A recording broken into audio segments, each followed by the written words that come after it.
Sarah stepped into the house, her face lit with a bright smile as she slipped off her heels.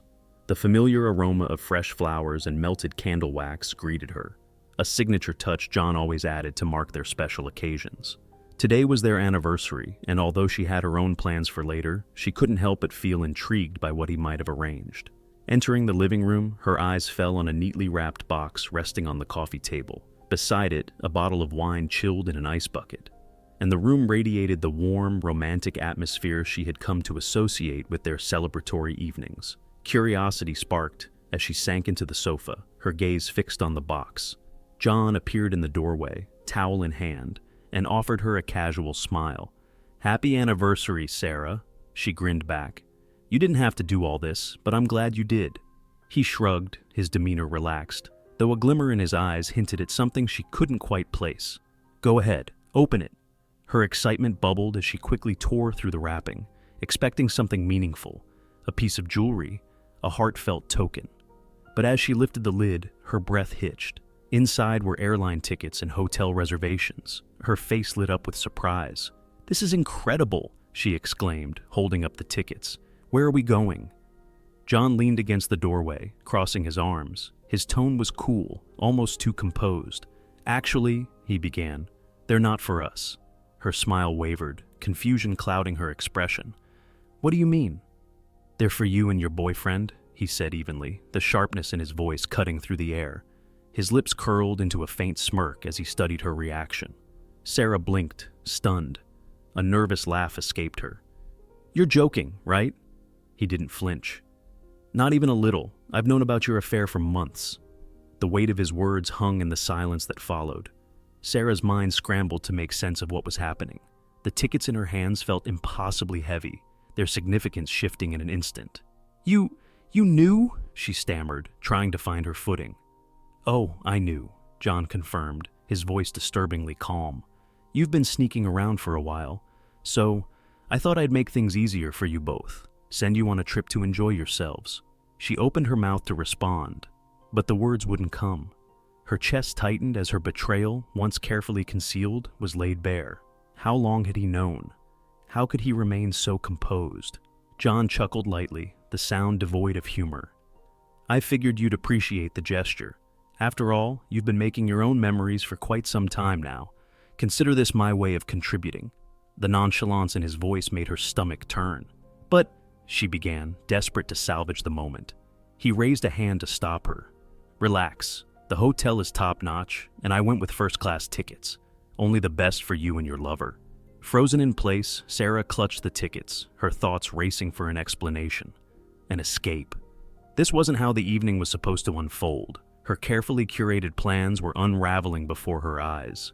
John moved to the wine bottle, poured himself a glass, and sat across from her. Lifting the glass with a mocking grin, he said, "2 anniversaries." Her throat tightened. The words she wanted to say stuck somewhere between shame and desperation.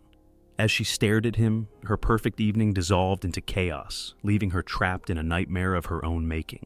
Sarah sat frozen, her grip tightening on the airline tickets as though letting go might unravel her completely. Her thoughts spiraled in a chaotic loop, replaying John's calm but cutting words. The air felt suffocating, charged with unspoken tension. "So," John said, breaking the silence with the same unnerving composure, "how long has it been going on?" Her mouth went dry. She tried to speak, but nothing came. He already knew. There was no point in lying. Slowly, she placed the tickets back on the coffee table, careful not to meet his gaze. John leaned back in his chair, swirling the wine in his glass, as though he had all the time in the world. "What's his name?" he asked casually. She hesitated, her voice barely audible. "Nick." He nodded knowingly. "The neighbor, right? That's original." Her jaw tightened, but she didn't deny it. "Yeah," she said quietly, her voice laced with resignation. A thick silence stretched between them, broken only by the distant ticking of a clock. John's lack of anger, no shouting, no accusations, made the moment feel surreal. His calm was almost worse than an explosion. "How'd it start?" he asked, as though discussing a mundane topic. She shifted uncomfortably. "It just happened," she said, knowing how hollow the words sounded. John raised an eyebrow, his smirk cutting through her weak explanation. "Oh, it just happened, huh? Like you accidentally tripped and fell into his bed?" The jab stung, but she didn't respond. There was nothing she could say that would make it better.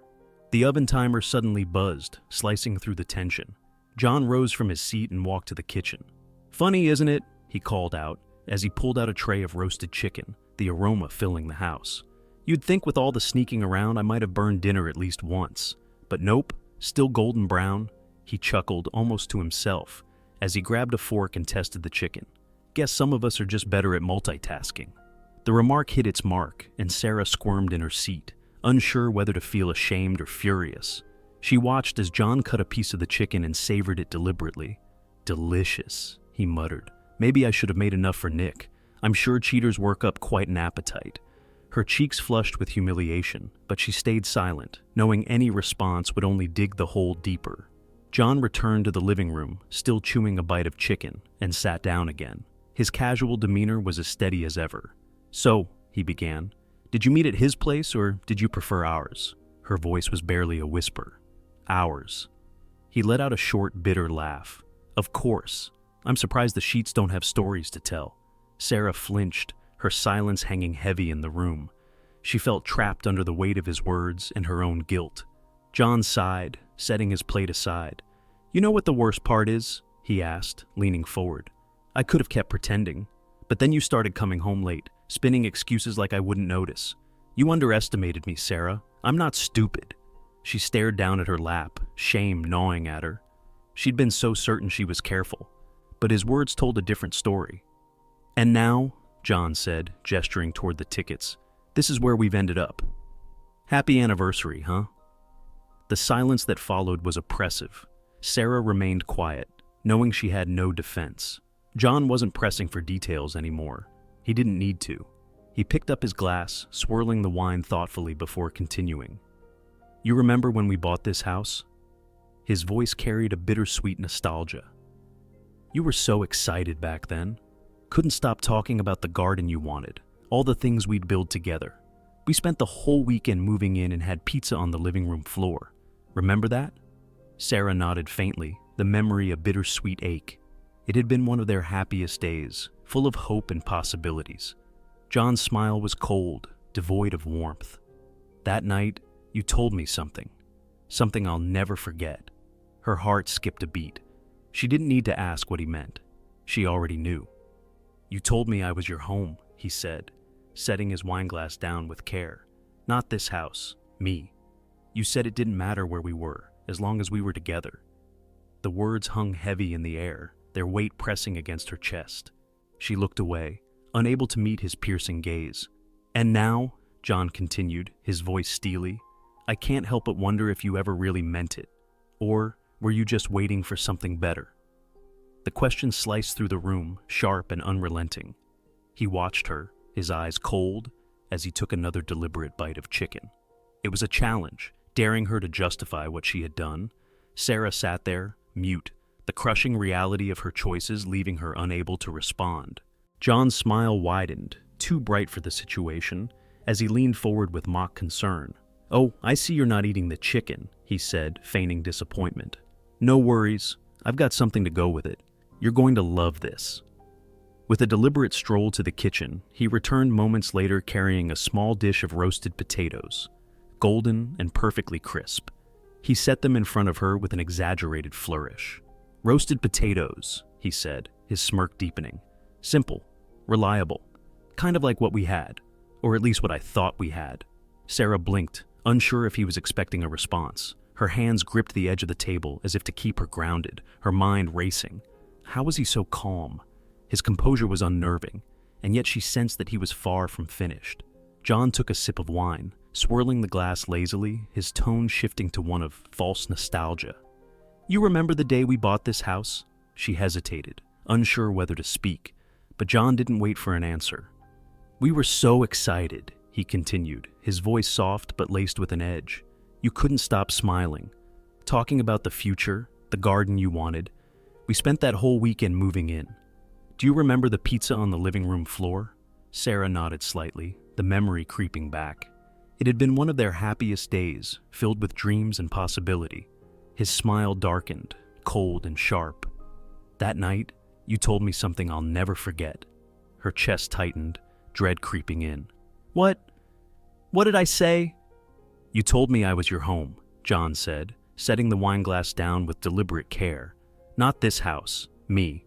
You said it didn't matter where we lived as long as we were together. You seemed so sure." His words hung in the air, heavy and cutting.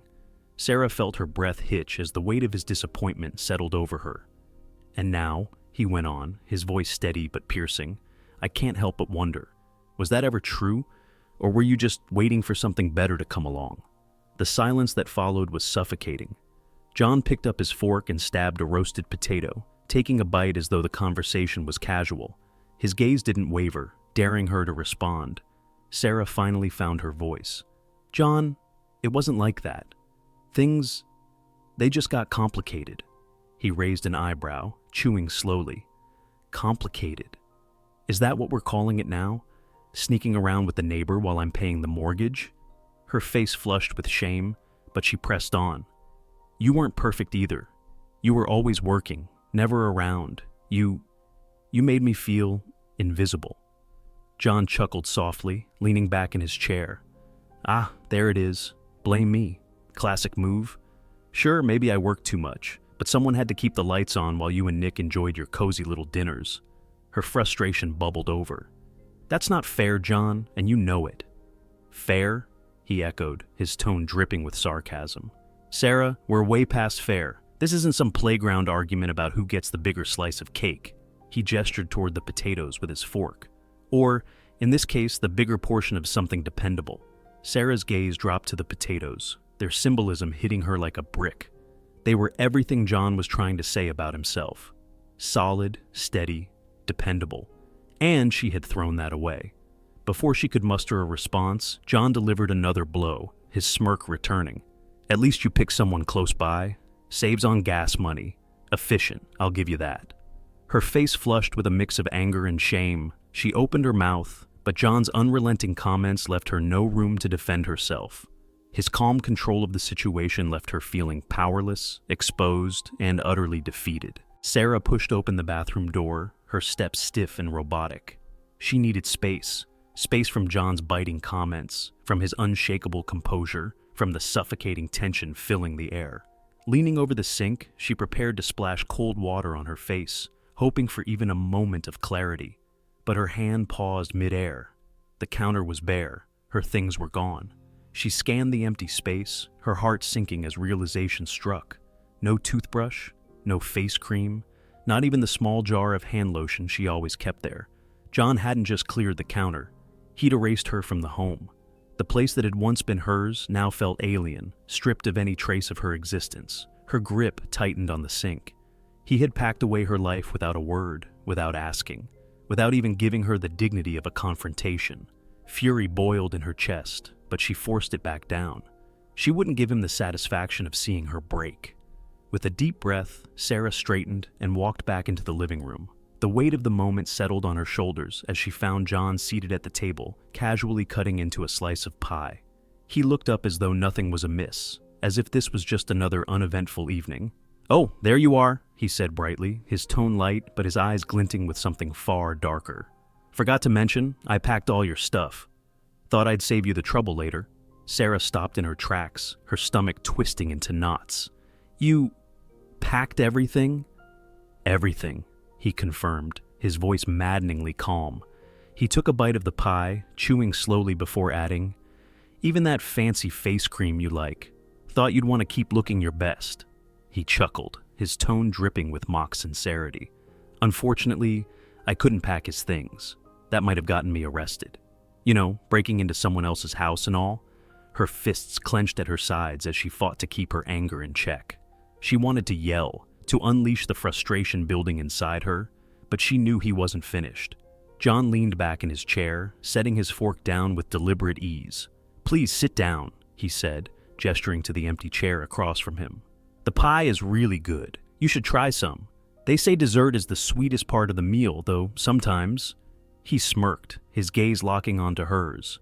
"It leaves a bitter aftertaste. Kind of like this whole situation, don't you think?" He picked up his fork and took another bite. savoring it with exaggerated satisfaction. "Go on, have a taste," he added. "Might help you swallow the rest of this mess." Sarah took a step closer, her fists trembling with barely contained rage. "You think this is funny, John? Treating me like I'm disposable?" He didn't even blink. "Funny? No, Sarah, this isn't funny. It's necessary." He paused, his lips curling into a faint smile. "And for the record, you're not disposable. You're just relocatable." Her eyes narrowed, the sting of his words cutting deep. "You don't get to pack me up and send me away like I'm some old piece of furniture." John tilted his head, his gaze sharpening. "Oh, but you already packed yourself up when you started sneaking around, didn't you? I'm just tying up the loose ends. Call it efficiency." The tension between them was electric, crackling like static in the air. John remained unnervingly composed, orchestrating the scene like a play he'd carefully scripted. Sarah, standing in the eye of the storm, fought to regain some semblance of control, but it felt futile. Everything had already unraveled. Her voice wavered with restrained anger. "You're enjoying this, aren't you? Acting like the cool, detached husband, pretending none of this is getting to you." John smiled again, his brightness almost mocking. "Oh, it's getting to me, Sarah, just not in the way you'd expect." He gestured toward the pie, his smirk unwavering. "But hey, let's not waste dessert. It'd be a shame to ruin that." John stood by the table, swirling his wine as he glanced out the window. A familiar car pulled into the driveway across the street, and a slow grin spread across his face. "Well, would you look at that?" he muttered, his tone dripping with amusement. Turning to Sarah, who sat frozen in her chair, he added, "Our guest of honor has arrived." Before Sarah could respond, John strode to the door, flinging it open with exaggerated enthusiasm. "Hey, Nick!" he called out, waving as if greeting an old friend. "Why don't you come on over? We've got wine, and it's a special occasion." Nick, halfway out of his car, froze. His bewildered expression was almost comical as he glanced around, unsure if John was actually addressing him. After a hesitant moment, he nodded awkwardly and began walking toward the house. Sarah shot to her feet, panic flashing across her face. "John, stop this! What are you doing?" John didn't even glance her way, his grin only growing wider. "Relax, Sarah. It's a celebration. What kind of anniversary dinner doesn't end with a little wine and company?" Nick stepped inside, visibly uneasy. His eyes darted between John and Sarah, sensing the thick tension in the room.